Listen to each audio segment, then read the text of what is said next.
and connect them with Chair Beckman, because those seats can be filled throughout the year. Thank you. Any questions? All right. Do I have a motion for a vote of confidence for our appointed members? Motion to approve. Second. Okay, motion second. Any discussion? All right, then all those in favor? Aye. Any opposed? All right, welcome to our new members. Perhaps Commissioner Vince Nowicki and School Board Member Laura Hine could just say a couple of words about yourself and your choice or decision to serve on this board, which we're very grateful for. Thank you. Thank you. My name is Vince Nowicki. Please feel free to just call me Vince. Don't need to call me Commissioner. It's still kind of new to me, but I appreciate everyone's sentiment and appreciate that. But I'm very casual, laid back. So please feel free to call me Vince. A little bit about myself. Moved here about 10 years ago. Started a real estate business. So I have several properties that I invest in. And just newly elected to the county commission. I'm 32 years old. Got a cute little dog, a pit bull named Stella. She's very exciting. So, and I was appointed to this committee, so I'm looking forward to diligently making sure that this board is very efficient and that the resources allocated to this board are used properly, efficiently for the purpose defined by this board. I'm not for wasteful spending. I'm not for anything that's systems disparity and inequity. Anything that is not going towards the mission of taking people off the streets and not making people not homeless is not something that I'm going to be in favor for. So we need to make sure that this board is as efficient as possible. Because those are the things I'm going to be reporting back, that if this board's not efficient, that's something I'm going to report back to the county commission, and to see how funding goes from there, I'm not sure. But I want to make sure that this board is as efficient as possible to get people off the streets, and we stay on that and that alone. Thank you. Good morning. My name is Laura Hine. I currently serve as chair of the Pinellas County School Board. My path to that is through my children. I have a 13-year-old 8th grader at John Hopkins Middle School, and I have a 5th grader at North Shore Elementary. When my 8th grader was much younger and not as tall as he is now, and we were looking at schools, I learned that our neighborhood school was a letter grade D school. I didn't know what that meant, but it certainly didn't sound good. As an engineer, I certainly looked into the numbers and tried to figure out how that was determined, but more importantly, I put my feet on the campus and I met the principal and I met the teachers and I saw the families and I saw the students, and that principal's eyes were alive and the teachers were amazing and they were doing great work. And for me, for my own school in my neighborhood to be that way, there was no way I was going to drive by that school every day. I started a nonprofit called Friends of North Shore Elementary. I got people engaged. I sent my son to that school. I got involved in the PTA and haven't looked back. It's been extraordinary. It used to be that only 58% of the students who lived in that school zone went to the school. Now 73% of the students that live in that zone go to that school. That's a 25% market share increase for those of you in the business world. It's extraordinary. I deeply believe that this country is built and rebuilt every day by those of us who participate in it, and that's you. And I just want to say thank you for caring about homelessness. I feel grateful to be part of this board for the moment. The way the school board works is we rotate through different committees. So for instance, I was on the District Safety and Security Committee for a couple of years. Now that's gone to other board members. I currently chair the county's Health and Human Services Leadership Board. So we do move through these, but I raised my hand to be on this committee. I want to learn more. I want to learn more about what we do for homelessness in this county. If it affects the county, it affects our kids. We have 100,000 students. We have 14,000 employees. We're the largest employer in Pinellas County. So when you're talking these numbers of homelessness, you're talking about our staff and our students. And so I'm very, very grateful to you for the work that each of you do every day. And I'm grateful to be part of this board. Thank you. Thank you so much. I really appreciate our two new electeds being here. I will say though that, it's an expectation in our charter that board members join a committee to serve on. And I hope that you do so. We really need you at that level as well. Advocacy committee, providers committee, funders committee, data system and performance is good. And, you know, if you're concerned about efficiency, Mr. Nowicki, I would suggest you serve on the providers committee. I really would. I think that's where you learn the most, from the providers and funders. They are on the front lines. And if I could make one recommendation, it would be that you serve on that to really understand what our providers are doing and the challenges that they're up against. And I think that'll help answer some of your questions about effectiveness and efficiency. Be happy to. That's great. Madam Chair, can we also hear from David Moran, who is also joining us new from the Public Defender's Office? Thank you, Mr. Moran. Sorry about that. No problem. You can come, squeeze in up here maybe. I speak too much in court, so no problem. My name is David Moran at the Public Defender's Office. I'm the executive director there. I've been practicing there now 17 years, 20 years as an attorney in the community. I grew up here. My first brush with people that were homeless was growing up in the Crossroads neighborhood, right off of the Pinellas Trail.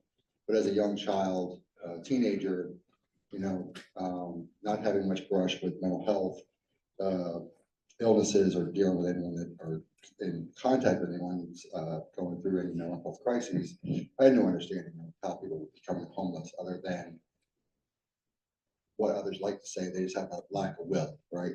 And we know that's not true. Moving forward, when I took the job when I got hired by the Public Defender's Office, one of the first things they asked me was, had I ever had any connection or dealt with anyone with mental illness? And it didn't even cross my mind to 3 years of law school of how much mental illness is affecting the criminal justice system.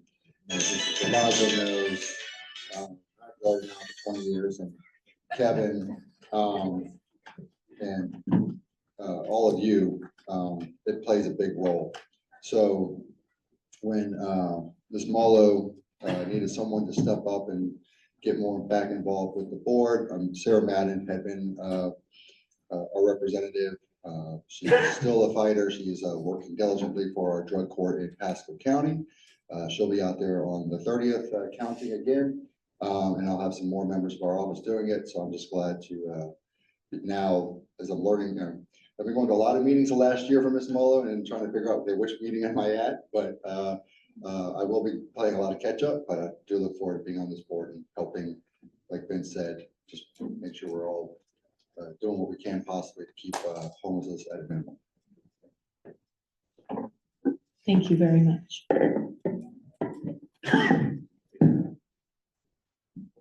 Okay, we'll move on to the election of the CoC board secretary.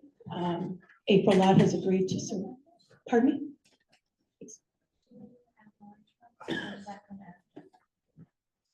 Do we need to affirm the at-large member right now, or let's see? It's not Yes. on the agenda because it was going to be part of membership, but there wasn't a quorum in membership, so the. That's right, the motion that was recommendation. made Okay, Was a recommendation to take it to the board for a vote. okay, we'll do, thank That you. would allow that new board member to come on to also vote for the officer positions. Correct. Good point. Thank you. Thank you. All right, I need a motion to approve the recommendation of the board membership for Sandra Newsom to serve as our second at-large. I make the motion to nominate Sandra Newsom to be the new member of the at-large. I'll second. Okay, we have a motion in a second. Any commentary? All those in favor? Aye. Aye. Any opposed? All right. Welcome, Sandra. You're now a voting member. Thank you.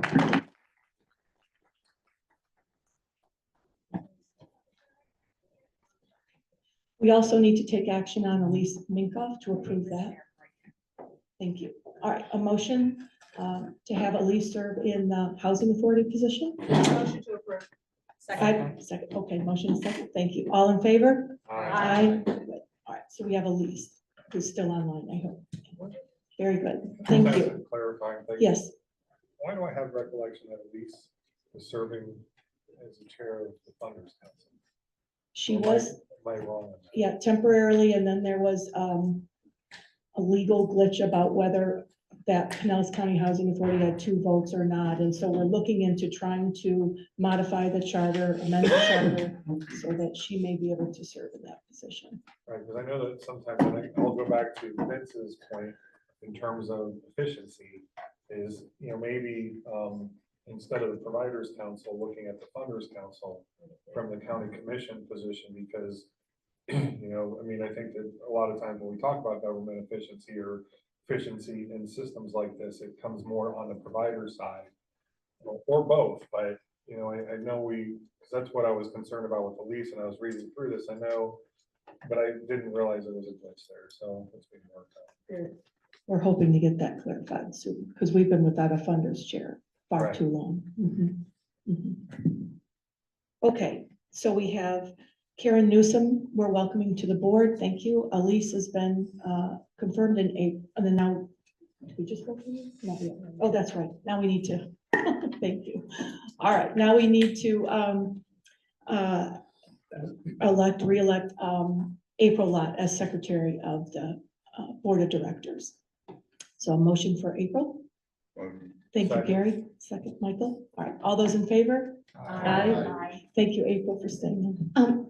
Sorry, Yeah. Chair Beckman, the folks online didn't get a chance I'm to sorry. type quickly enough. So if we could go back to those motions, just so that they have an opportunity to participate. Okay. Could we go back to the first one for Sandra, please?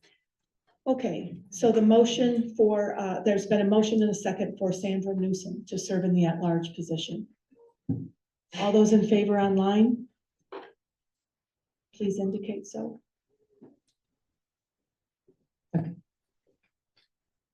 It's a little tough with our backs. That's okay. I've got it in front of me here. Okay. Did you want me to go back to the board secretary? Now can we do Elise, Okay, please? Elise. So we have a motion and a second for Elise Minkoff to be on the housing authority position. Those online care to vote, please?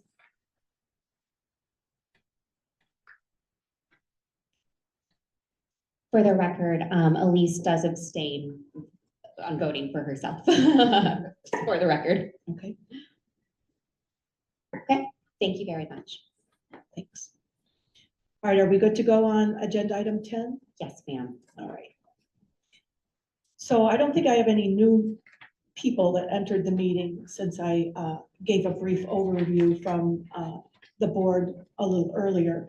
But I'll add to that a little bit in that we have some discrepancies, again, remember that we're in less than 10 years of working through this structural separation of an operational board and the oversight board, dealing with homelessness and the CoC in Pinellas County.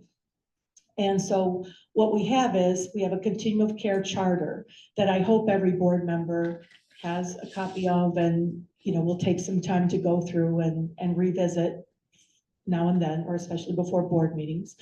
And then we also have a memorandum of understanding that is a guiding document, legal document between what the CoC board expects from their lead agency, the ones who is their paid staff. So this is their full-time job, where most of us up here have another full-time job.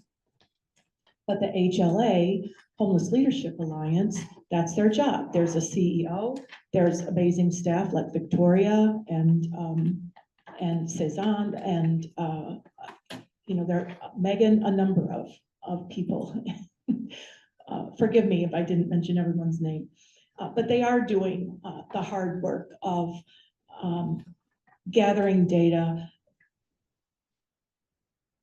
We didn't take that action on April. Okay, we'll do it in a minute. Thank you. Gathering data and doing the work.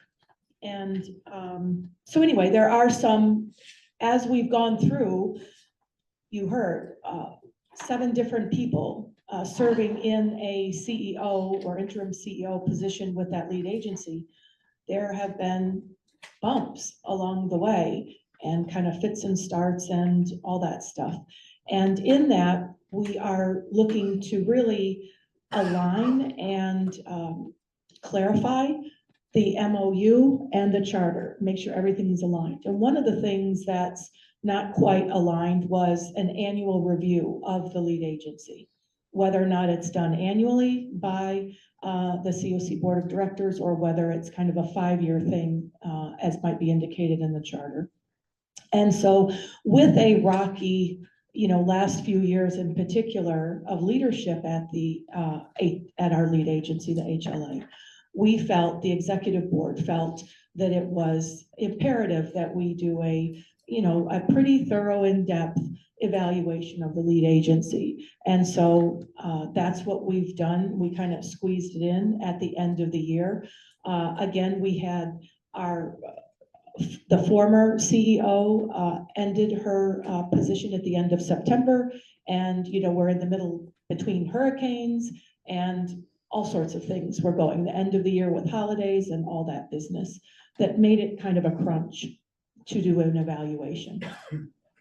But we did our best, and we had multiple meetings and decided that we would ask our board of director members to weigh in on that evaluation if they could or chose to.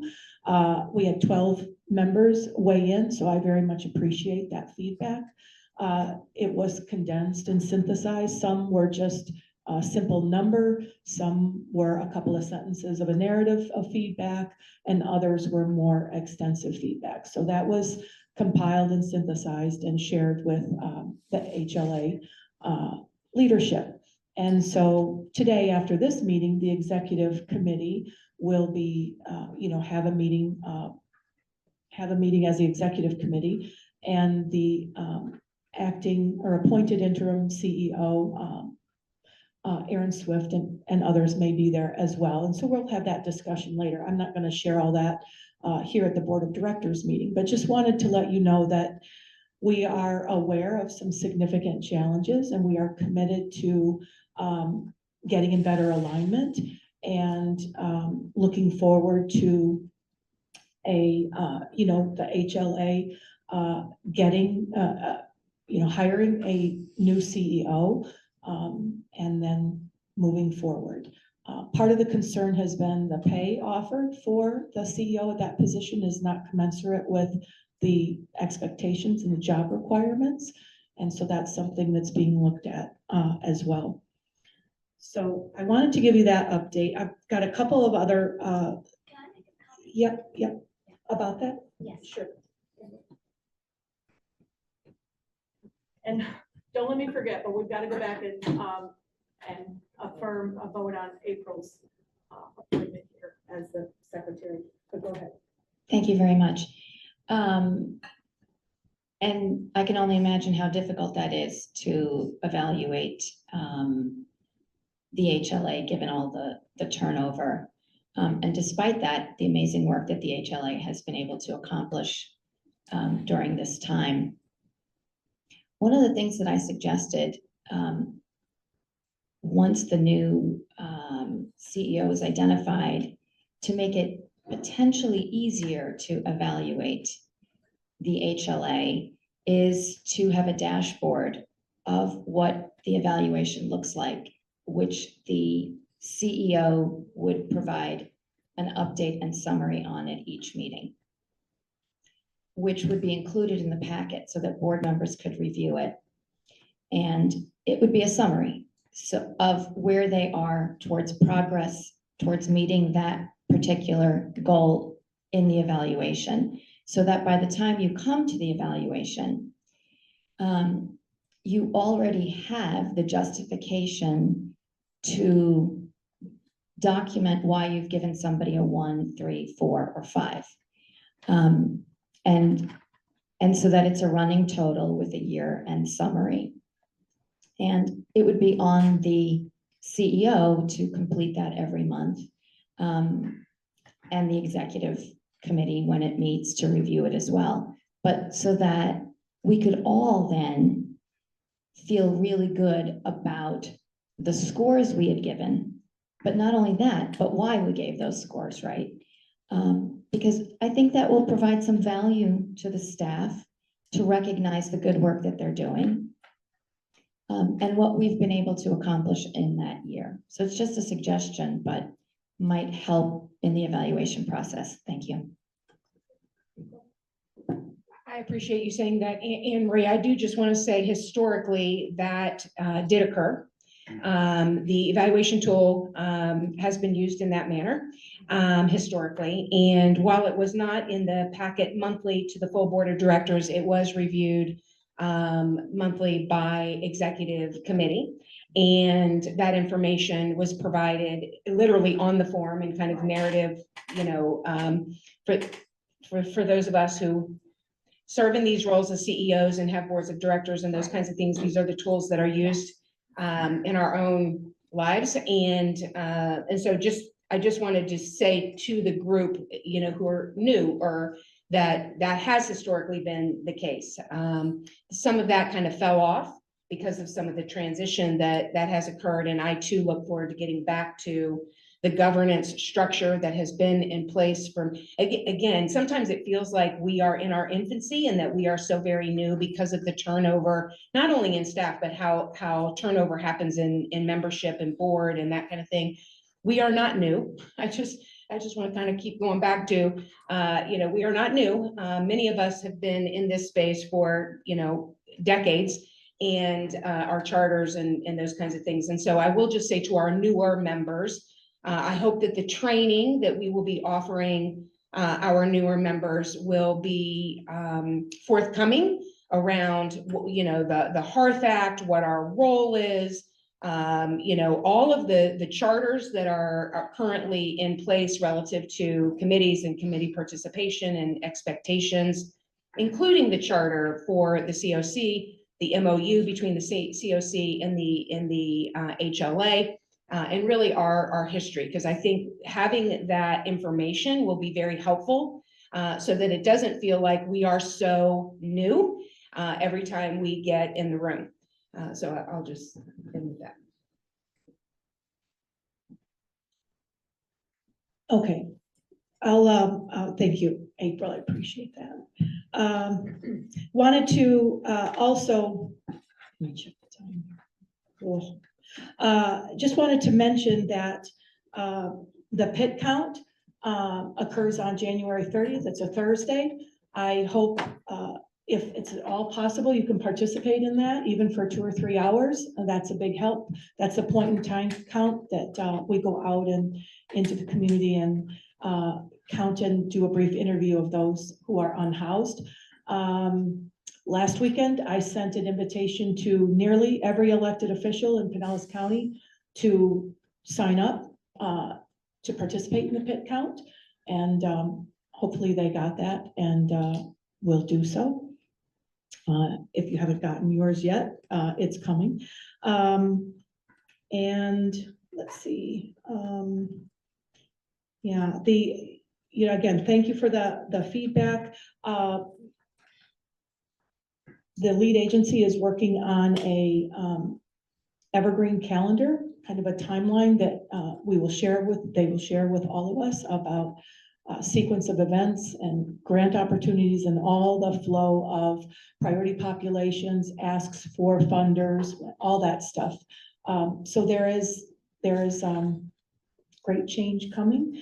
And I too would like to echo Anne Marie. You're always so positive and diplomatic, and you know I can learn a lot from you. But I will say that even in all of the different changes in leadership, this past year, 2024, was a tough year with the anti-camping legislation that we were all very concerned about, and the HLA CO at that time and staff as well gathered together a task force. We explored all sorts of different options. We had presentations from a dignity bus. We looked at all of these portable classrooms that Pinellas County schools had that were available to nonprofits or others to use, and you know, possibly transform into housing and looked at all, we dug deep and looked at code compliance and requirements and all that stuff, and it wasn't quite as promising as we thought it would be.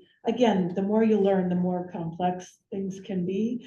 But they really did a nice job of gathering together this task force of people committed to trying to plan for what does enactment of House Bill, is it 1465? There's a 65, anyway, at the end, which went into effect January 1st. And so we are, we'll still see how that goes. That's the anti-camping legislation on public land. Sure. Quick point of Go. order. I think we had to do the online for April. Yeah, we will. Sure. Okay, so that's all I've got right now for the report from the update from our executive committee. Let me squeeze in April's approval, and then I'll ask Kevin and April if you have anything else, and Michael, if you have anything to add.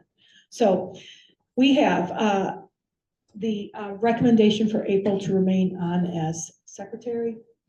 No recommendation from the, okay. So all those in favor? Aye. Any opposed? Okay. Oh, and let's take a minute and allow online. And do we have an official motion for that? That was not part of the membership meeting. That is Okay. a board action. Thank you. Michael did, and Want to make sure that. and Gary seconded. Thanks. Thank you. Okay, thank you. One of the things we're working on is having an attorney present here for parliamentarian and guidance. That way, we used to have those at board of directors meetings, so we're hoping to have that as well for the CoC board of directors. So we had the motion and the second. We have all in favor, just to be sure. Aye. And you all good online, Victoria? Online has Thank you. responded. All right, so for the status update from the executive committee, anyone else want to add in? Kevin or April? Michael? All good? Okay, all right, thank you. So now we'll move on to item number 12, which is the council and committee updates. Oh, I'm sorry, saw that. Aaron, so our update from our HLA interim CEO, Aaron Swift. So thank you, Aaron, for being here. Thank you as well, Chair Beckman, and thank you all. I think I've probably spoken to all of you, whether directly or indirectly, also at the task force meetings. At the time, I was likely the vice chair of the HLA. To give a little background of how I am now speaking to you as the interim CEO, a lot has been talked about the transition of leadership. So I want to give some background about that. And so I couldn't be there in person. I'm also on an alumni board of Penn State. And so we were gifted box seats to the playoff game and had board meetings today structured around the game. Ironically, though, I'm a Notre Dame fan. So interestingly, how that is going to shake out. So I appreciate you guys and some flexibility. So I have lived experience of homelessness in Pinellas County from the ages of 2 and 6. So I started from a very position of passion coming back to Pinellas County. We left and fled the state actually at the age of 6, and then have lived experience of homelessness in the state of Pennsylvania for a long time. I came back to Florida for law school, wanting specifically to work in the area of abused, abandoned, and neglected children. Did an internship and I couldn't do it. It was too dark. I couldn't leave it at the office. So instead I pivoted, and now I help consumer protection, victims of fraud, abuse, and identity theft, which is still David versus Goliath. Started working in the space, was on the Alpha House board, a serendipitous kind of event. We don't have to get into that. But from there, from the Alpha House board, I ended up on the HLA board. And yes, there have been some transitional CEOs. Mick, who is also on this call, was the previous interim CEO. And we've had several discussions from our board and decided, you know what, let's not I'm going to use kind of a euphemism, ready, fire, aim. Instead of immediately posting the position again, we wanted to kind of step back and approach this from a different angle. So what I've done is taken a personal sacrifice, and I've stepped away from my law firm to take this job. And it's not just an appointment. The board has hired me. So it is an interim CEO that's a consultancy contract. And it's right now a 3-month contract, but it can be extended up to 6 months. And the entire job is basically threefold. Number one is to take stock is what is happening? Why have we gone through effectively, yes, 4 CEOs in 4 years who've applied for the position and hoped it to be permanent. And the interim CEOs have just been basically either the board chairs, who have been Pamela Qualls or Mick Constantino, and now myself, who was the vice chair. But why have we had such turnover? Is it organizational structure of the HLA itself? We have, I think, identified a gap in pay from commensurate in similar titles, HLAs of counties with similar populations who have lead agencies who do similar work. But it can't be as simple as pay. We all know that. Is it, like I said, organizational structures from the HLA, and then the relationship between the HLA and CoC, figure that out. Then number 2 is, kind of lead a search that's more in depth. Figure out, are we hiring the wrong candidates, with the wrong skill sets. And then number 3 is fundraise for the position. So we want to get our house in order, make sure we do the right, search, use more effective tools, bring more people into the search. We want to meet with providers, meet with funders, meet with the CoC membership, not just the executive committee. Of course, use the executive committee in the search in a deeper, more broad way. But this is my job now. And it's not just an appointment. It's not just an acting role. It is very, very important to me. It's deeply held passion for me. And I've been in the role now a month, and I was very, very observatory. I couldn't go in guns blazing and affect a lot of change. It's been a lot of going through the past CEO's emails, which have been very illuminating.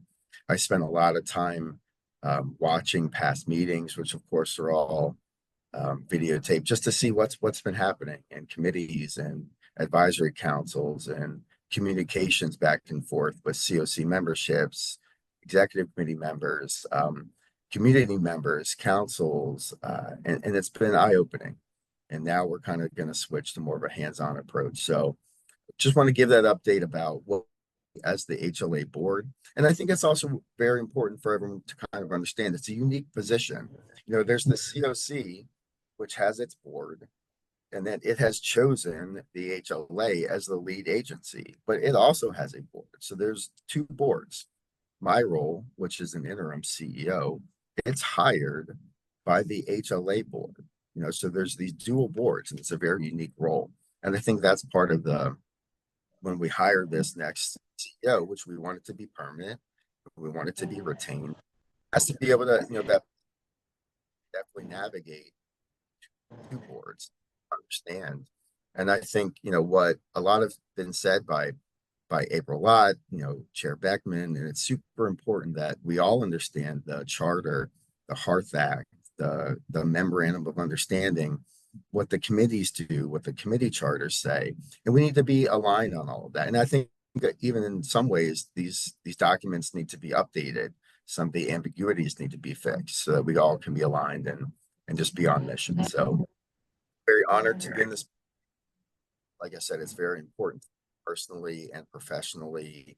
The HLA board is really looking to shift and pivot from the transition. It's taxing on the staff, it's taxing on the boards, both boards, and we want it to stop. So we're trying to be very intentional and go about this in a very different way.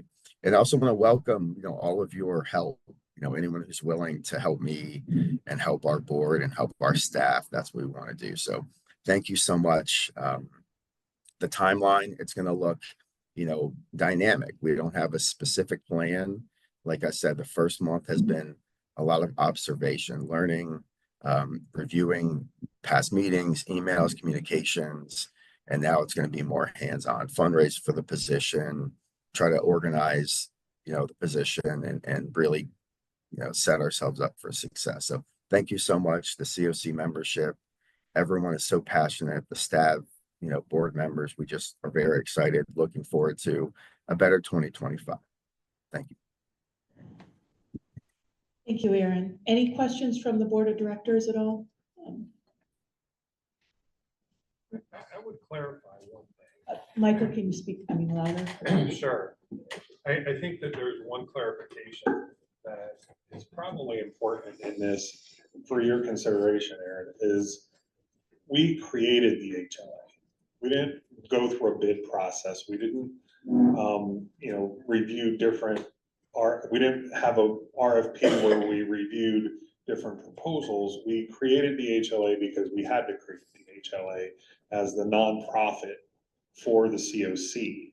And I think it's an important distinction because we really, if we can't get an alignment, we have to think about this.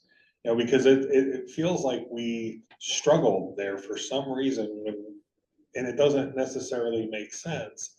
And I appreciate a diligent approach towards this, and that I think at the end of the day, it's most important that we get it right, but that we have to also look at the HLA as its own agency with its own board.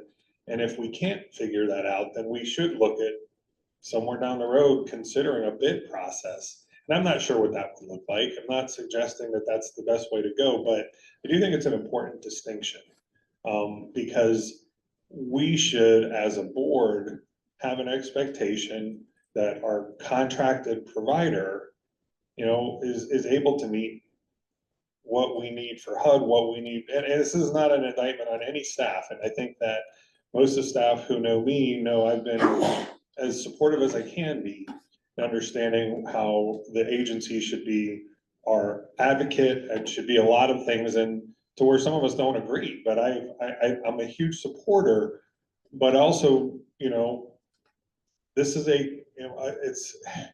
if we can't figure this out, then we should look at a competitive process. And I'm not saying that that's where we need to go, but I think that we will have to have that discussion at some point, because we've got to get this right so we can just move forward.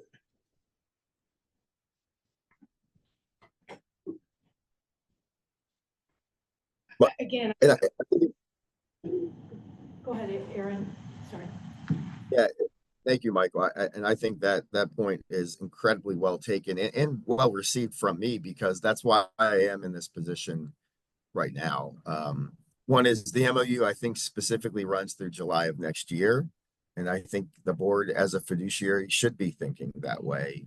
And the HLA itself needs to be looking about it to understand that timeline, because it is a very unique position. And I think one of my specific roles is to figure out where the relationship started to go south, in a way, if I can call it that. Does the lead agency, the HLA, work in the way it is being run as a lead agency and not a unified funding agency?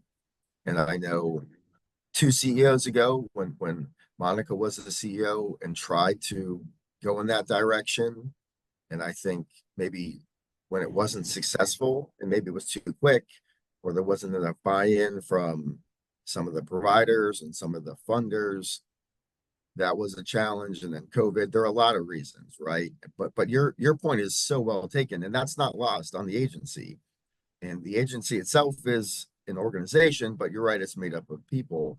But you're right, and that's what the board is trying to do, is get it right now, understanding the timeline in the MOU. So yes, you hit the nail right on the head, and that point is exactly why we are doing what we're doing now. Again, instead of, I'm just going to use a wild analogy that may not be super appropriate, is not just handing the next CEO a live grenade without a pin and trying to fix some things before we do that. And that's exactly right. And again, I just would say, Michael, you described it perfectly. I would like to say to some of our newer board members that I do think that this history, it would be helpful in the board orientation section or training that, Michael used the word that we had to. We didn't actually have to. We were interested in doing so but earlier I said that this board has existed for decades. And so I just want to go back to that. The relationship that has been divided between a governance board and kind of the operations board did not always exist per Kathleen, what Kathleen said a minute ago. So for the better part of 2 decades, many of us, right, sat around this table as the Homeless Leadership Network and the Homeless Leadership Board and the homeless, we had a variety of names. And we had a CEO, in fact, and the role of governance and kind of operations was one and the same.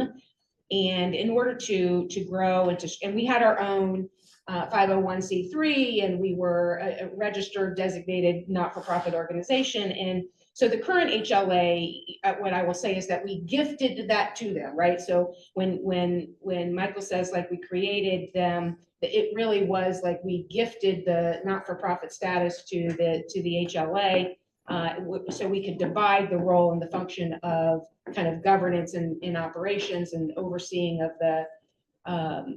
the operations being separate from governance. So it was not required of us to do, although it was kind of considered best practice moving across the country in order to grow and to strengthen and those kinds of things. So again, I hope some of this history will be a part of the orientation and the training, because I think it is helpful and important information about where we came from, kind of how we got where we are right now, and ultimately where we're trying to get. And where we're trying to get is, a solid strategic plan, annual measurable goals, and effective reporting out, regular intervals, so people know what's going on and you're engaged in what's going on. Mr. Nowicki. Thank you, Madam Chair. Hey, Aaron, nice to meet you. Vince Nowicki here. Quick question. I know you've only been there a month. Do you know if there's been an audit done of the nonprofit in the last few years? Bank statements, investment statements, anything like that? Audit is done annually. Absolutely. It's a 501c3. It's audited in several ways, HUD, NOFO. I can connect you with our staff members that can answer that specifically, but there are several audits done annually. Absolutely. Yeah, and they've passed. Can I add something to that? Aaron, can I add something that it's I know I'm not on the agenda, but hold on, Mick. Let me just introduce him. Mick is the chair of the HLA board, Vince, and he can add some more context to that. Yes. Yeah, we go through an RFP process every year with auditors. We've had clean audits since I've been on the board for the last 4 years. We just hired a new auditing firm again this year.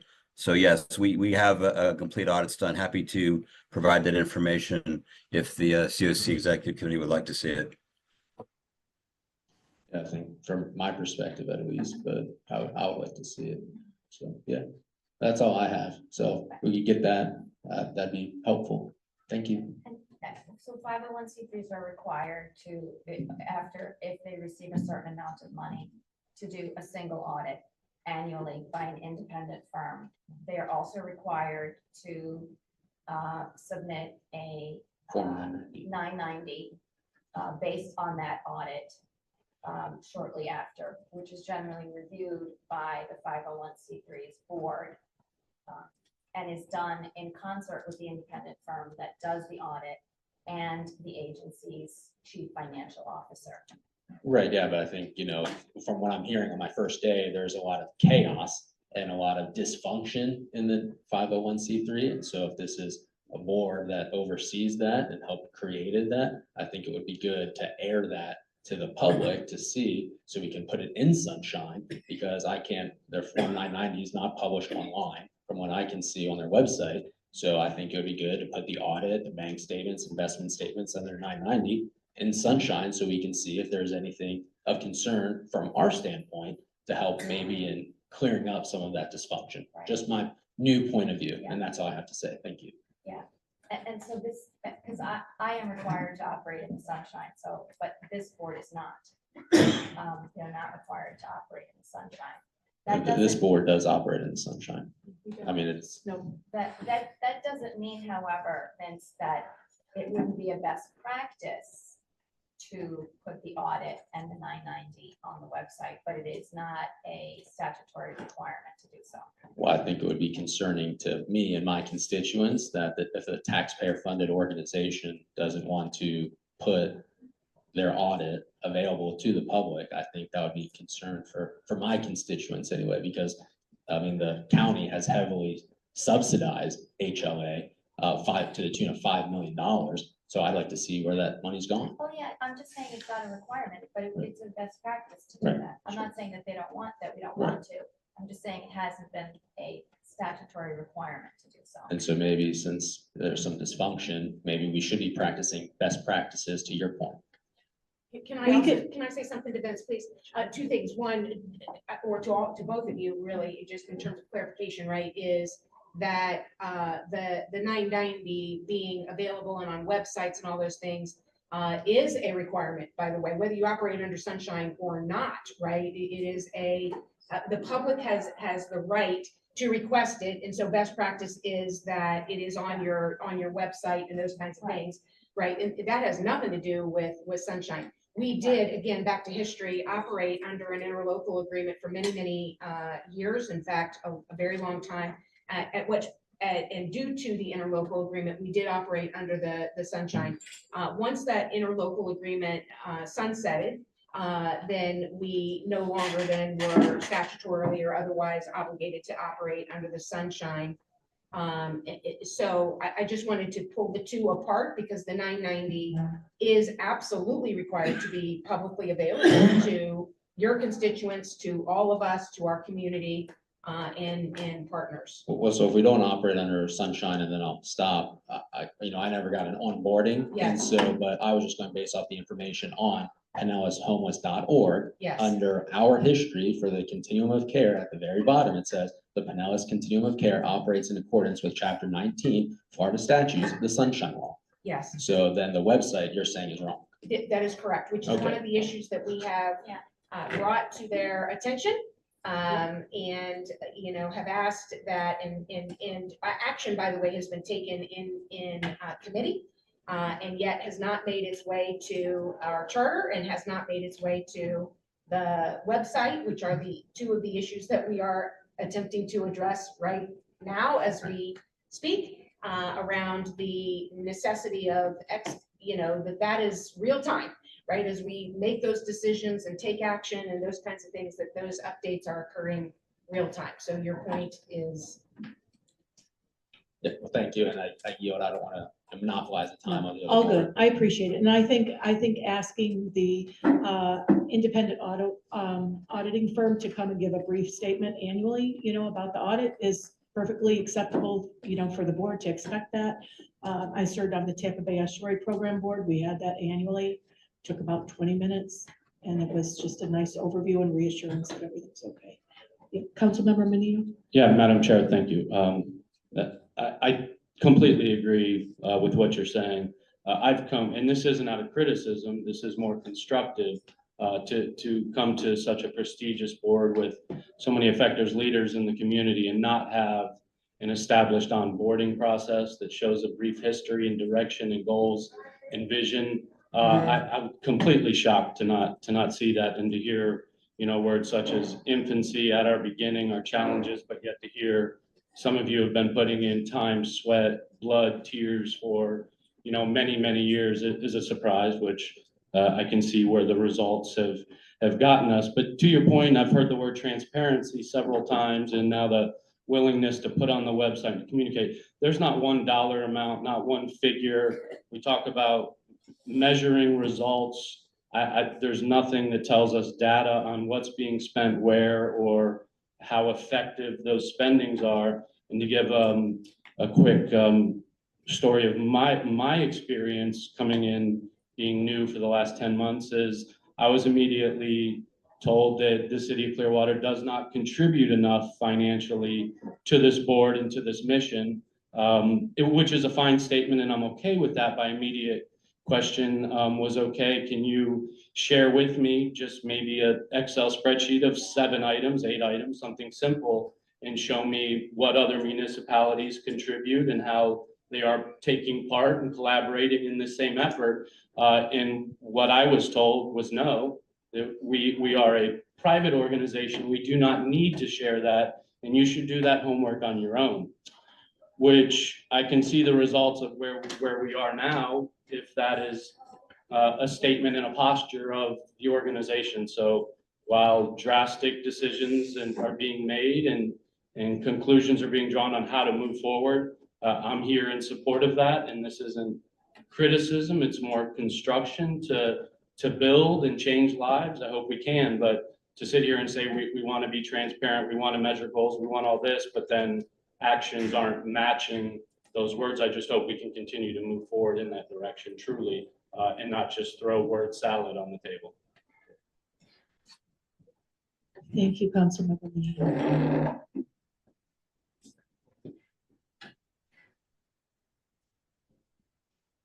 Chairman Beckman, Chair Beckman, are we still in my section of the agenda? Is that technically where we are? Yes, we are. Mhm. Would you like to comment? Yeah, I'd like to respond in 2 ways. Councilmember Menino, do you remember whom you asked that request? I've asked that question to your board chair here of the CoC, and there was an email chain from 2 or 3 respondents within the HLA. I could forward you that email. Yes, please do. Again, I'm in this position newly, and I wanna do what I can. And then secondly, I just want to speak to some terminology used. There has been transition, there have been bumps. I just want to be very clear. I do not agree that there's been chaos and or dysfunction about that terminology. So I just want to be clear that goes a bit too afield and afar of what I would suggest in my month of reviewing what's been happening. Thank you.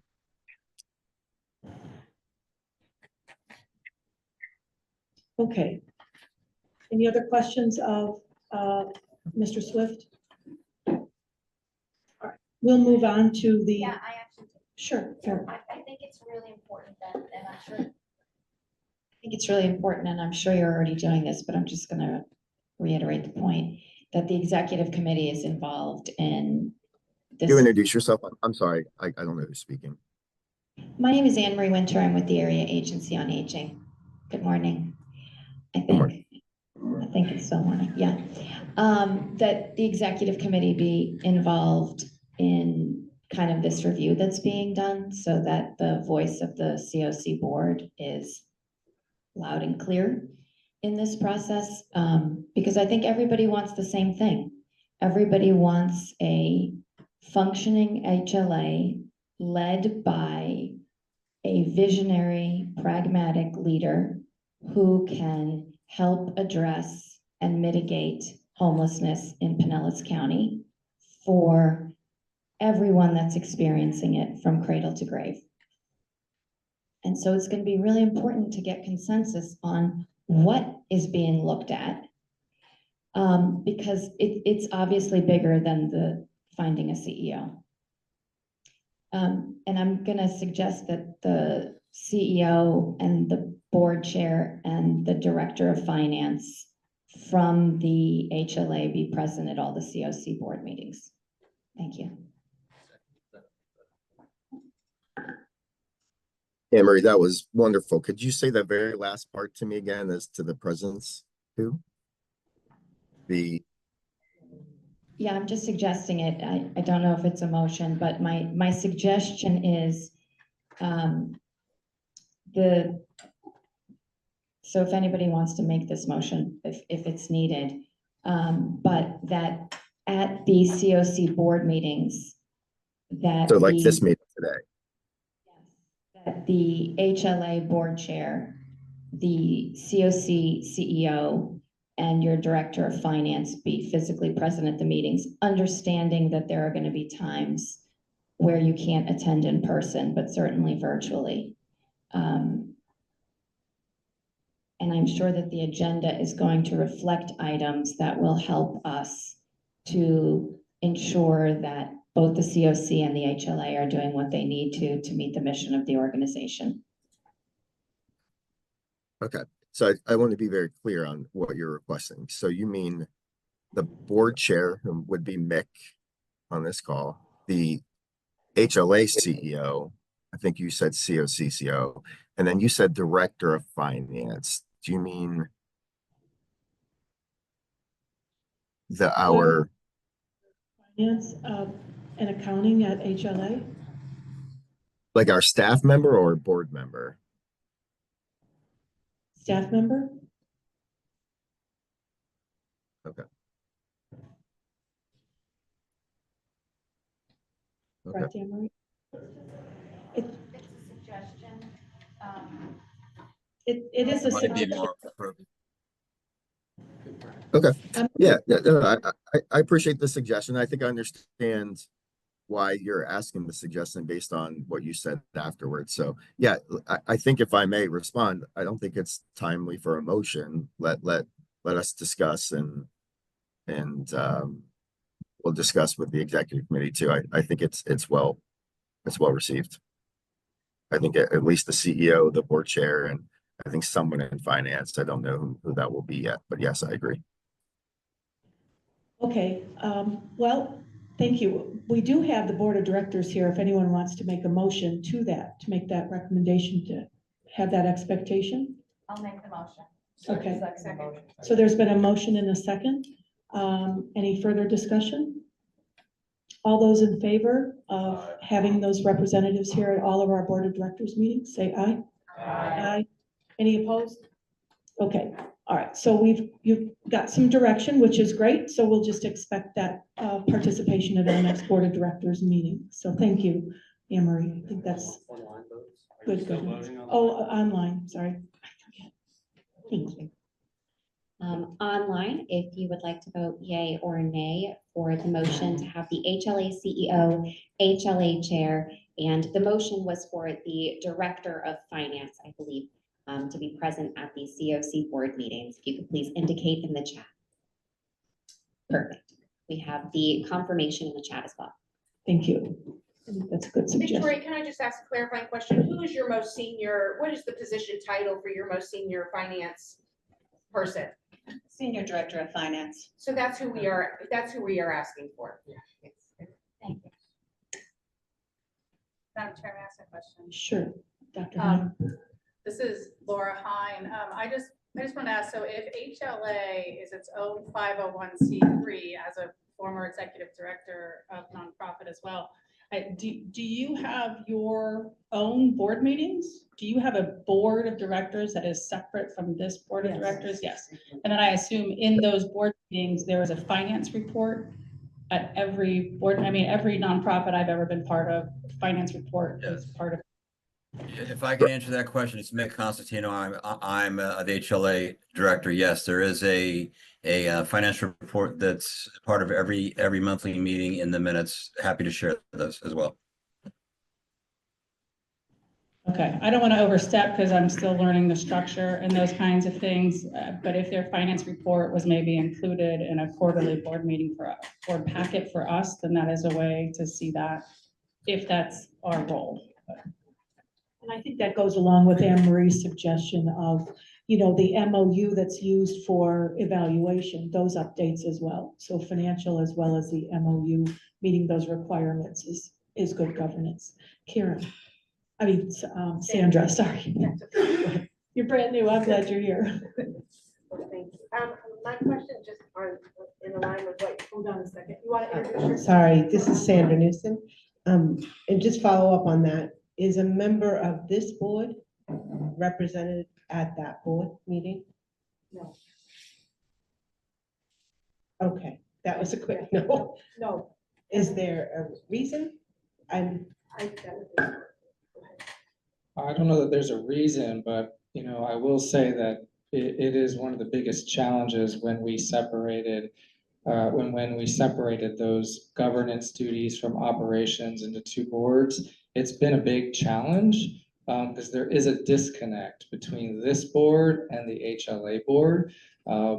It requires a leadership on the HLA that is, sound with governance, sound with an understanding of both aspects of it to keep that communication gap going. And that has been absent for, I'm gonna probably say since Amy Foster was in this position, it's been absent. I'm not saying it can't work and can't happen, but it hasn't been successful with this disconnect. And, there is always that option of going back in that direction. I'm not suggesting we do that today, but we have to fix this one way or the other.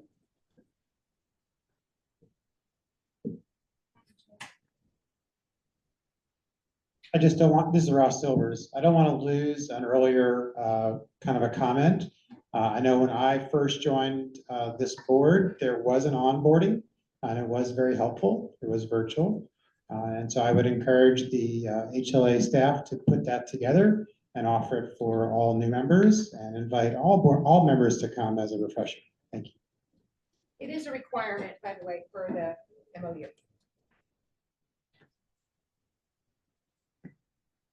All good? Gary, you're good? You all good? You look like you wanted to say something. The only thing I have to add is I'd like to thank the HLA staff, and ladies of the HLA for their assistance in furthering the application process, for joining the LEAC. I know they put a lot of hard work into it. I just wanted to recognize it while at this meeting real quick. Thank you. All right, so clearly there's work to be done. As I said, the executive committee follows this board of directors meeting that, will attend to things. I greatly appreciate your feedback. I really do. Historical perspective, best practices, good governance with nonprofits, all that stuff is very important and, will inform our decisions and guidance going forward. But I think having those key players at our following board of directors meetings, as well as looking at the evaluation form and where people are falling, how the organization's falling as we move forward through 2025 is great as well. Having an attorney or official parliamentarian will be helpful as well. And we'll, we're going to make great progress in 2025, so I'm glad you're here. With that said, we'll have some committee updates and our Funders Council. I am incredibly grateful that Era Woodard from the city of Largo has stepped up to be vice chair of the Funders Committee. And we are still in need of a chair position and are trying to work on that with Elise Minkoff. But is Era online today? No.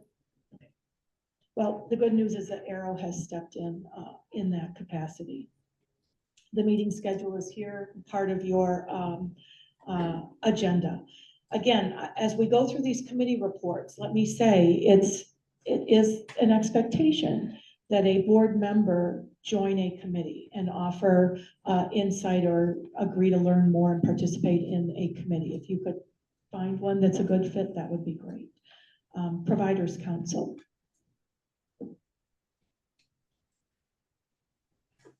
Good afternoon, everyone. I'm Kevin Moran. I'm the chair of the Providers Council and CEO for Bully Centers.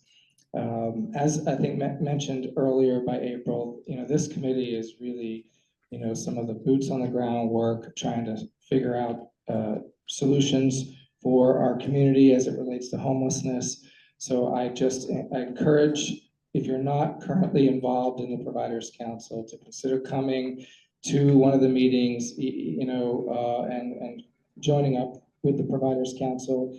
Our meetings right now meet 6 times a year. 2 of those are provider council meetings, and 4 of them are joint meetings between the providers council and funders council meeting.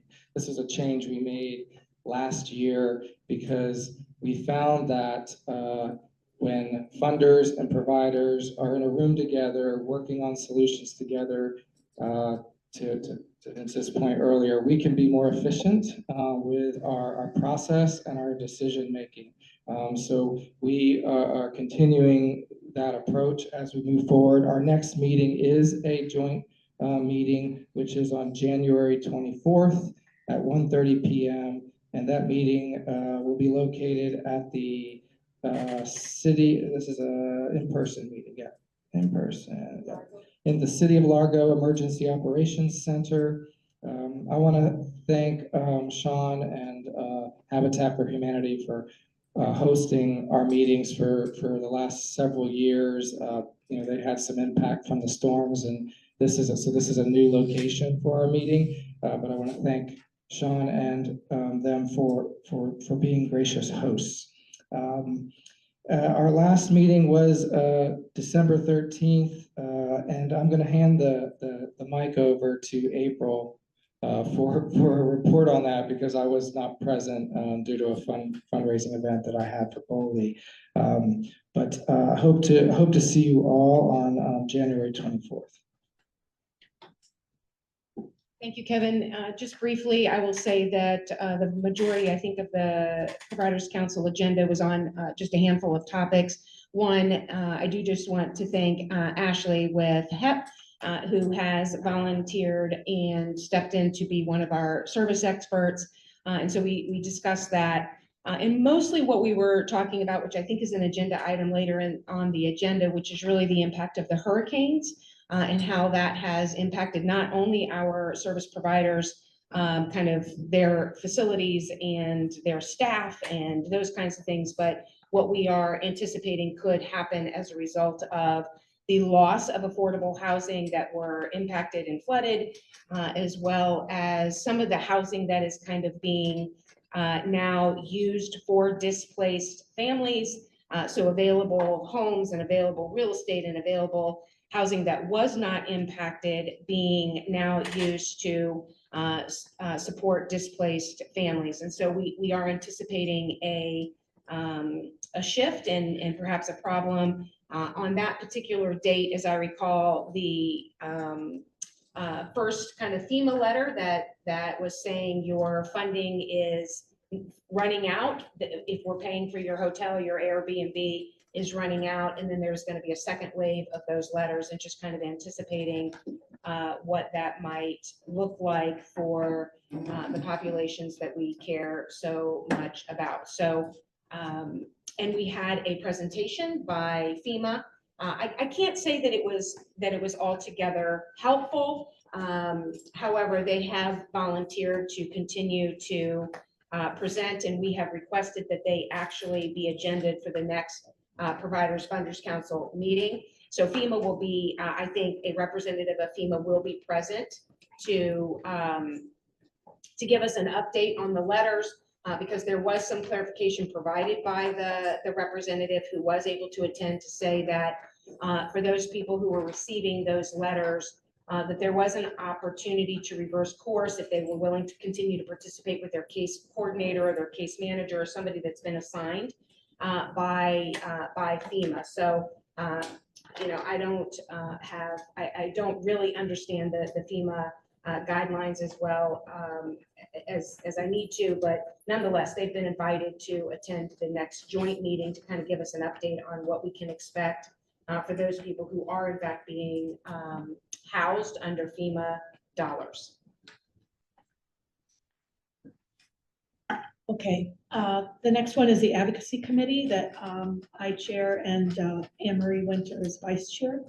And I had, the way the Advocacy Committee works is it can't just be the standalone that decides what the problem is that they want to go out and start advocating for. And so what the workflow looks like is the different committees do their work, and if they see particular challenges or something they want advocated for, they'll gather some preliminary data or summarize what their concerns are and have an ask, bring it to the advocacy committee. The advocacy committee will look at the tools that they have and develop a plan, and then take it to the CoC executive committee, that smaller group that'll look at it, and then it'll come to the full board for your approval, so that there's not this, full court press out in the public about this, that, or something else without your approval or, knowledge and then majority approval. And so when I told you that we have not received a request from a committee right now, as of yet. However, as I mentioned to you, I want a better understanding of discharge policy and things like that of people from hospitals or medical facilities care onto the street. And, how that happens, why it happens, and what might be some alternatives that we might advocate for. So, that's what I will bring to the advocacy committee meeting. That's all virtual. The next one is February 3rd. They're at 3:00. It's a Wednesday afternoon. And, you're welcome to join that committee or just listen in and see if you'd, if that's a good fit for you. But, and again, this advocacy committee has just been started last year. So that's the update. Anything else, Anne Marie? So, yeah, I wanna. Thank you. I want to thank Chair Beckman for presenting yesterday at the Pinellas County delegation meeting as the representative of HLA CoC, and you did a really effective job. There were 89 speakers or something. We all had 2 minutes. So a lot of information is conveyed to the Pinellas County State Delegation, but you did a really nice job. So I wanted to thank you for that. The other thing I would suggest is for that February meeting is we actually invite the lobbyist that is hired by the state HLA, which I believe you contribute to have him present to us on any issues that are going to come up during the legislative session. Legislative session starts March 7th.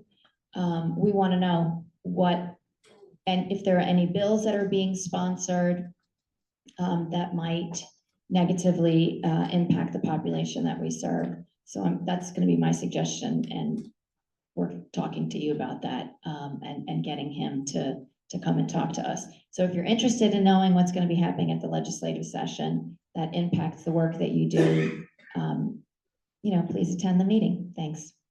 And consider joining. To that end, I had just written a note to Anne Marie asking about joining, but I won't be able to be at the February 3rd meeting. Are those meetings going to be recorded or have something where those of us that want to attend but won't be able to can still view or hear or look at meeting notes or something that can be shared? There's definitely meeting notes. Will they be recorded too, Victoria? Okay, awesome. Thank you. Thank you. And speaking of lobbyists, I would say too that those elected officials that are here on our board, if your city has a lobbyist at the state level or even the federal level, you could take our concerns and our one-pagers for advocacy and share with your lobbyists who are being paid by your governments as well, and communicate that these are our concerns and this is data that backs it up. Okay, so we'll move on to the Data System and Performance Committee. So that's Sam Picard. Good morning, all. Sam Picard. I sit in the faith-based seat on this board, and I chair the Data and System Performance Committee. A little background for those of you who may be newer to the conversation. The website has our data dashboards that are really excellent to look at data that shows the impact of homelessness in different ways. You can look at different project types, so different interventions, different groups of people. We've reconfigured our dashboard to look, we think, more effectively at the ages of people who are homeless. We've talked several times at this board about the concern that we have with the increasing prevalence of elderly citizens on the street.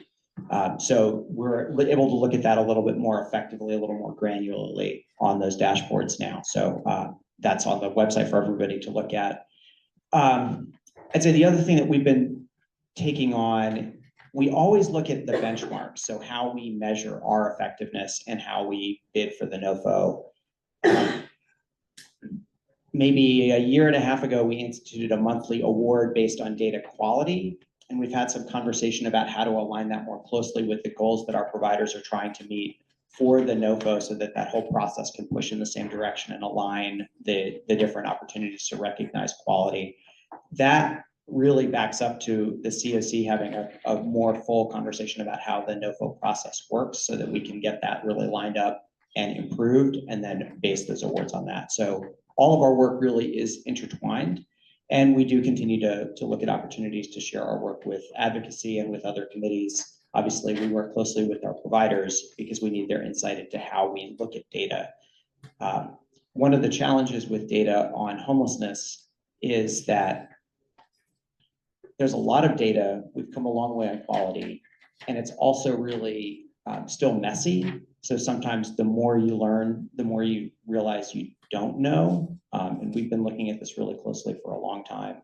Kevin chaired the committee before me and did a really great job pushing how we do data effectiveness and quality. And we continue to look at how we leverage that data to improve system performance. Having Sherry come to the board, to the committee as key staff, and having the really excellent HLA, HMIS staff that works on this permanent database has been really effective to help see that. And the other piece is one more plug for the point in time count. There are two key ways that we look at the data around homelessness in our community. One is HMIS, which is the Homeless Management Information System. That is a database of everyone who touches a homeless service provider that enters data into that database. That looks at projects, it looks at people who are getting services, and it looks at people getting housed on an ongoing basis. The other piece of data is the point in time count, which is an annual snapshot. And that is, we've talked a little bit about a volunteer army going out to count people who are homeless on the night of January 29th. So during the day, January 30th. That happens nationwide. You'll see a ton of news articles that come out around then that look at the state of homelessness in America. It's a one-time snapshot, so it has different strengths and weaknesses from the ongoing database data that we look at on our dashboard. Both of those are essential. Last year, we did this really great report from that point in time data. And what we saw there is it didn't really show the increasing prevalence of seniors who are homeless, but our database data does. So we need both of those points. And so if you're available to volunteer, we need your volunteering on the 30th, and your organizations as well, so that we can have the best, most robust picture of our data in different ways. Be happy to take any questions, and otherwise that's it from our report. We meet typically the last Thursday of the month from 9 to 11 down the hall there at Allendale in the hybrid room, they call it. It's online and in person, both count. This month we're meeting 1 week late, so I think that's the 23rd. So not this coming Thursday, but a couple Thursdays from now, the fourth Thursday this month. Thanks. Yeah, Sandra, go ahead. Is the data generated, all the data is generated through HMIS, which is held by the HLA? That's correct. The HLA team holds the database. They have staff that not only analyzes it and provides feedback to providers on data quality, data entry, and they do training for people who enter data into the HMIS system. So they manage the database. It's on two different key dashboards that are both on the database, on the website. There's a database that looks more like on a quarterly level, and there's one that looks they can slice in different ways. And that data, does that populate the consolidated application for the NOFA? Does that come from the CoC or the HLA? So the data that goes into HMIS, I think it's the longitudinal system analysis data, LSA, that is from HMIS, reported by HLA, that goes into the consolidated application that we do every year. Then each of the providers applying for funding through the consolidated application pulls their data, and it goes in and is validated by HLA staff. And then the application is voted on through CoC processes. Thank you. Do we have Dr. Susan Patterson online for? We do not, and Ms. Teresa and Esther are not here as well, but I am also the staff liaison for that meeting, if you'd like me to give a quick update. Thank you very much. So there were a lot of discussions around some of the recommendations that were made in a previous COC board meeting to go to a hybrid option or remote to improve quorum, because there's a lot of issues around that. And so those concerns or suggestions were taken. And so now the meeting format is they're including 8 virtual and 4 in-person meetings annually. No hybrid option for in-person meetings. They're also requiring a camera to be on if you are attending to meet quorum. The second thing, the second area is that the committee did vote to recommend for the COC board to reconsider the name. The name change was done due to some state contracts. It affects providers being able to attend those meetings, which is so vitally important in order for that work to really matter. And so, so it's now I'm not going to try to remember that, SDI. System Disparity and Equities Task Force. They are requesting that the word task force be removed and replaced by committee. That is all.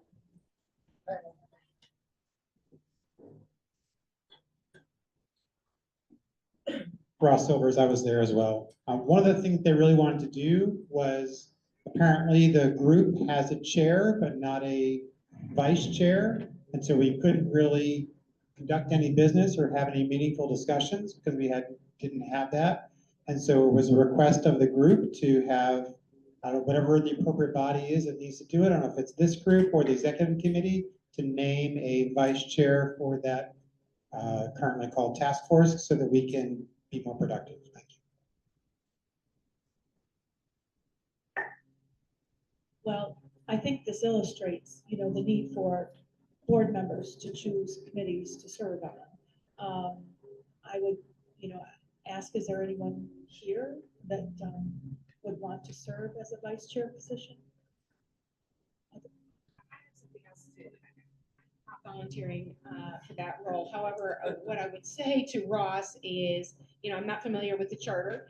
However, if it requires both a chair and a vice chair to be present to do any action, I would encourage the Systems Disparity and Inequity Committee Task Force to revisit their charter and to make some changes to charter that would allow work to be done in the absence of a vice chair. With that said, I do think that we can continue to encourage, especially with our new board members and those things in membership, you don't have to be a board member either. Let me just say that to our audience. You do not have to be a board member to be a committee member. And so I would encourage others to get involved in some of these work committees. Just to clarify, the chair had technical difficulties and couldn't join us. I see. Oh, I see. Thanks, thank you. All right, good. So please join a committee and then get appointed to different positions on that committee would be phenomenal. Thank you. Our Lived Experience Advisory Committee. I have Gary Small, who's next to me, and Michael's in the audience. Gary, you want to give an update? Or Michael? Or both?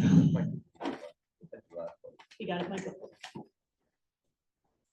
So we have our meetings of, we had one last night, we had someone from the Pinellas County Sheriff's Office, Zachary, and he gave us information. I answered questions about our brochure we're creating for people who are homeless so that they can interact with the police in a respectful way, so they know their rights and know what's going on with the homeless law. And it's something that it needed to be done, and it's continued, and I'll probably do a final one, finalize it sometime in the next month or so. So that's what's going on with us.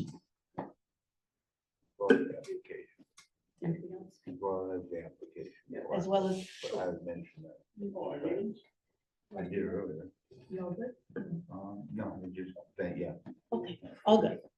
All good, thank you. And you all meet on the second Thursday of each month from 5:30 to 7 at the Barbara S. Ponce Public Library in Pinellas Park. Thanks. All right, Victoria, the PIT Planning Committee. Absolutely. So the Point in Time Planning Committee met on Tuesday. We held our last official committee meeting before the Point in Time event. We will be holding a debrief meeting on February 11th here at Allendale. In case anybody is interested in joining and doing a little debrief with us. So the Point in Time count, as previously mentioned, is taking place on Thursday, January 30th, and we are asking all board members to participate and to ask your team members to participate as well. After the hurricanes, getting all of this put together was honestly a bit of a Herculean task on the committee's part. I am so impressed with the work that the group has put forth. I'm so grateful for it. I am most especially grateful, not that everybody hasn't done fantastic work, but for our partners at Pinellas County. Dominique Randall at Pinellas County Human Services chairs this committee. And the BTS team, the IT team at the county, has done really incredible work ensuring that our app that we do the survey on is up to date, ready to go. And that volunteers really have what they need in that respect. So I'm incredibly grateful for the work that has been done. Please register for a shift if you have not already. And we do have flyers. Thought I had one there, sorry. We do have flyers for the Point in Time count just up front there. Please take one. And if you want, I am happy to email flyers, social media graphics, captions you can use for social media, letters, templates you can send, whatever you need to help promote this event, because this is a huge part of how we in Pinellas County, how Tallahassee, and how DC get data on homelessness. And that is a really, really big part of ensuring that our community has what we need to end homelessness. So please participate, please share the event. You cannot share this event too widely. So please share it with everybody. And if anybody has any questions, I'm happy to answer them. No? Okay, wonderful. Okay, Aaron, you're up again for an update on the anti-camping legislation task force. Yes, thank you. Everyone, I think I've probably spoken on this issue several times. We are now past the next timeline event that was super important with the anti-camping legislation, which was January 1st, 2025, which was the date by which citizens and or businesses could start suing municipalities for not enforcing the bill. As of now, I've not heard of or seen that happen yet. It doesn't mean it hasn't happened statewide. I haven't set my alerts through all of the counties yet that could cite to the bill. So we'll see. And to just give some background for those of you who may not know much about this law, so I'll just speak very briefly. I think that the agenda gives me 4 minutes. So anti-camping legislation, which for those of you who might look at it differently, is really an anti-homeless bill. It prohibits anti-camping outside, which is really anti-sleeping on public land, parks, benches, walkways, right-of-ways, bridges, under bridges, sidewalks. And what it does, it allows businesses to sue, private citizens to sue. And it's not really, it doesn't outlaw homelessness. It doesn't criminalize homelessness. The bill itself, what it really does, it allows businesses and persons to sue municipalities for not enforcing it, which is really kind of a clever and guileful way of drafting the bill. So there was a period of time when the bill's enforcement went into effect where you could start enforcing the bill, and really enforcement would be via means otherwise, anti-loitering, other ways, trespass laws, but again, not using this specific bill because it doesn't criminalize homelessness in any way or sleeping anywhere actually. So that happened in October, but now as of January was the specific deadline by which you could start suing. And the law is interesting because if you prevail, you get prevailing party attorney's fees, which is important as a lawyer because it's kind of like you see in an accident case where you get money if you prevail. So that's why attorneys would take these cases, because if you can prove that the municipality allowed it to happen regularly, then you win and you get fees. So we're in this interesting kind of period now where the deadline by which the law could be enforced has now passed, and the deadline by which these municipalities could sue has now passed. And we'll have to see. It's so new and so fresh. Other laws have been passed to kind of enforce it, some in Largo, some other places. I know we have some law enforcement representatives, or at least Lieutenant Hayes on the line, with maybe some other updates, but we're kind of in a wait and see period now with that new deadline.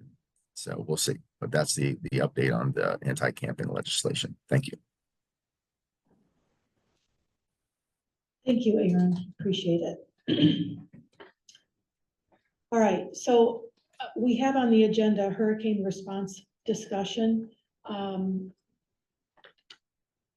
we have updates from particular organizations about ongoing challenges or any information we need to know about, with PSTA or anything about moving people around? Anyone want to provide an update on the hurricane response concerns we might have or where you're at right now? I will say that's what was the, kind of the majority of the providers council meeting. And like I said, in that report, we are looking forward to our next meeting, which is just a week or two away, with a FEMA representative to be in, because at this point, some of the numbers that they were providing at that meeting were rather alarming. What we don't know is how many of the individuals who were being financially assisted by FEMA were living, housing unstable, and or living homeless and hotel and other things when they got picked up by FEMA, versus how many newly homeless we might be anticipating or expecting as a result of displacement from the hurricanes. So there's a couple kind of baskets of numbers that we don't yet have a firm handle on. I will tell you that I did reach out to the HLA. I think it was this week or late last week, to get some data on families. Like, are we seeing an increase in our number of families who are street homeless? And in fact, the number has gone down. And while the HLA staff did not provide necessarily an analysis or a hypothesis as to why that might be, my hypothesis is that many of our families in fact, were picked up by FEMA. And so I do think that the numbers are being skewed a bit currently, is a hypothesis of mine. I have no real data at this point to support that, except to say the numbers of people who are being supported financially by FEMA is rather significant. As you know, there's lots and lots of individuals and families, in fact, who are not being supported yet, and haven't even received their permit letters and other things, and people are starting to get their letters about kind of knocking down their homes, and as a result of the 50% rule and a variety of other things that I'm anticipating will impact our system of care as a whole. So I remain concerned predominantly for our seniors. I remain concerned for our families with minor children, and I'm anticipating some real impact that I'm not sure we're ready to address just yet. Chair Beckman, Lieutenant Hayes has his hand raised. Okay, thanks. Lieutenant Hayes? Hey, something April said got me thinking. So since we do have connection with the FEMA representation, would they provide us with obviously we know that day is coming where everybody is going to be exited from those temporary hotel motel stays. Would FEMA do we know if FEMA would be willing to give us a list of those hotel motels that people are in, so we can try to kind of pre-deploy rapid resolution preventative services to try to prevent all those people from going back to the street or back into the shelter system of care? I think it's an excellent suggestion, Lieutenant Hayes, and As I said, the representative that attended our providers council meeting didn't really have, what she could give us was really kind of global numbers, but it wasn't real, we weren't able to pull it apart to really get to kind of the group that we're particularly concerned about. But they did agree that there was yet another, I think, more local representative that might be able to give us more of that data. And it's my understanding that that's the person who's been invited to the funders providers. The dates that were provided to us previously was like December 21st and January 21st. So I anticipate that that is coming up soon. But the clarification that was offered was that if they are willing to re-engage or continue an engagement with a case manager or caseworker type under FEMA, that they could get an extension under their FEMA financial assistance. So again, I don't know where we are with all of that, but I'm looking forward to the joint meeting where I think we'll get some clarification. Sandra, and then I'll get right to you. Go ahead, Sandra. Just a quick question regarding the pig count. It might be too late because I know it's already structured, but that would be a unique question for this area to ask if you were homeless or unstably housed prior to the hurricane. Okay, yeah. Or if the hurricane A impacted. pit count your question, housing. right, if you're unstable now because of the hurricane. Sure, do you want to respond? Go ahead. Thanks, Victoria. There we go. So one of the questions and we did talk about this in the meetings, one of the questions that we ask is what caused this incident of homelessness? And one of the answers is natural disasters. We updated that this year to say hurricanes / natural disasters, because we really want to drive home that that includes hurricanes quite specifically, so that we are collecting that data. Fantastic. Thank you. Yeah. Did you go ahead? I just wanted to, so you can see. Thank you. Hi, everyone. I'm Dr. Monica Viscolo. On the note of speaking about the hurricane, I have a number of patients. I wear many hats. One of those, I work in medication-assisted treatment. So I'm seeing a little bit over 400 patients at my center displaced by FEMA. So in the event of the hurricane, we didn't shut down. And I had a number of people come to my facility, which is an outpatient facility. So just much like April was stating earlier, like kind of like the drop off, whoever comes in, we're not going to turn away, we're going to try to figure it out. Just a small thing that I've noticed, if anyone wants to help me identify some places I've already been working on that, is a lot of my patients have difficulty faxing information that FEMA is requesting from them. And even mailing it due with the recent natural disaster events that we have going on. So if anyone knows any like smaller box stores instead of UPS or even those, just a way to see if there's any opportunity when we have those second bit of letters coming out to help assist them with that. Maybe if churches could, volunteer to fax them or something. Yeah, if I have to fax something, you can always send them to me, but like I know a number of their friends that aren't able to make it over, and that's caused a really high spike in relapse in my facility in general, not being able to make it. Thank you. Okay, I'm cognizant of the time as people are starting to leave. And thank you for that public comment. I'm gonna stay on track here. We've got 11:59. I very much appreciate your participation. Mr. Nowicki, Commissioner Nowicki, I'm glad you're here. I'm glad Dr. Laura Hine is here, and our newer members. Thank you. There will be an onboarding process upcoming, so please look forward to that.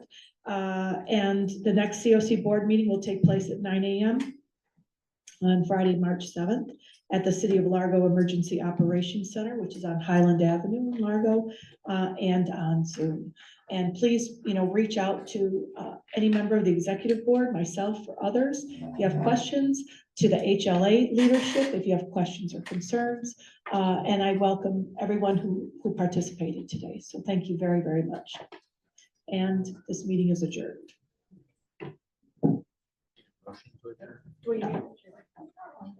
We're just adjourned.